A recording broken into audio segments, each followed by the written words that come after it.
You might be surprised by this, but Minority Report and The Fugitive essentially share the same story. I can hear you already. What? How's that possible?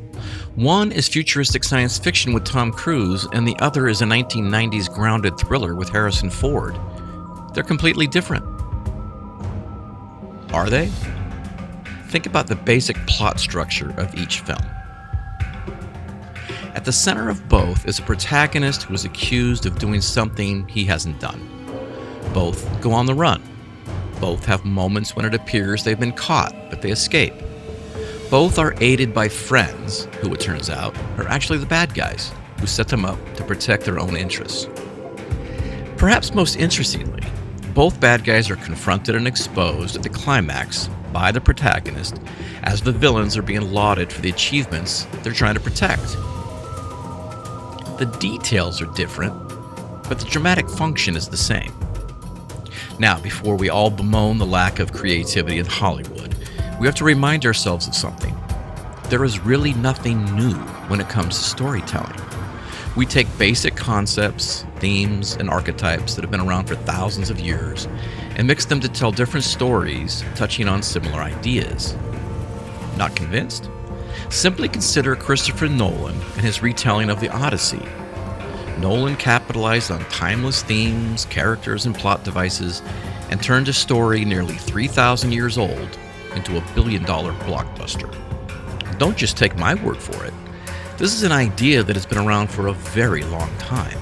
In fact, Ecclesiastes 1:9 says that the thing that hath been, it is that which shall be, and that which is done is that which shall be done, and there is no new thing under the sun.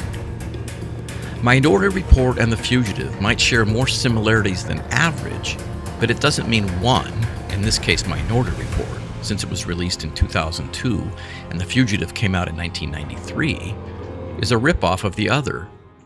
Paradoxically, Minority Report actually came first, since it is based on the 1956 novella The Minority Report by Philip K. Dick. But both are simply drawing water from the same well, the trope of the man on the run who has been wrongfully accused. That idea extends back to antiquity, with an obvious example being the story of Joseph in the book of Genesis. It has been done countless times since in various forms, notably in the Count of Monte Cristo, the 39 Steps, and North by Northwest, to name just three. Go back to Nolan and the Odyssey for a moment. Consider just how much that story of Odysseus overcoming obstacles on his way back to Ithaca resembles Minority Report and The Fugitive in its basic structure and themes. There is nothing new under the sun. These stories naturally work because they're fueled by the thing that all stories require: conflict. A story without conflict is not a story, it's an anecdote, and anecdotes are not very compelling.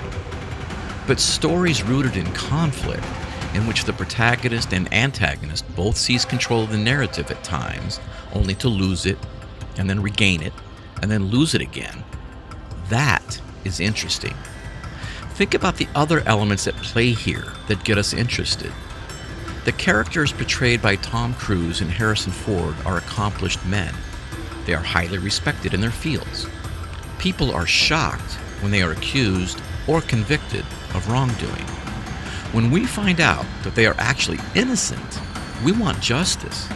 Not just for them, but because justice is required if we are to believe in the concept itself.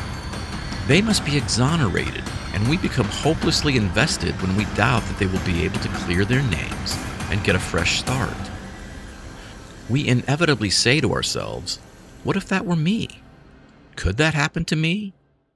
Most of us are not powerful and influential people, but we are all vulnerable to false accusations, charges, and convictions. Cruise's John Anderton and Ford's Dr. Richard Kimball must be cleared because it shows us that justice can prevail, and we need that reassurance.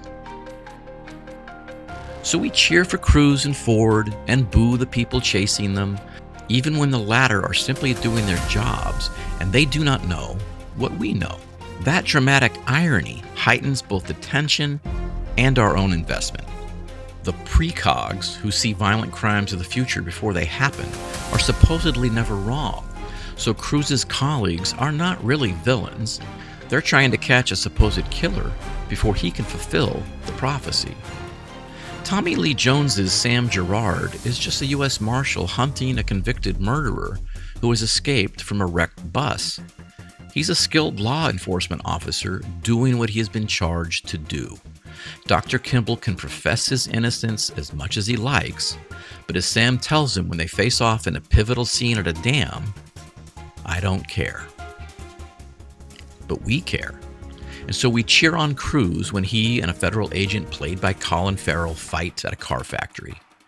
We hold our breath with Cruz when drones attempt to find him in an apartment building. We are on the edge of our seats when Ford makes two iconic leaps. The first to avoid an oncoming train, and the second when he jumped from the dam rather than be taken back into custody. It never occurs to us that these stories are essentially the same. We care only that these are men with whom we can empathize, and we root for them as they go on the run, and we wait for justice, and when it arrives, we leave the theater reassured that everything is right with the universe.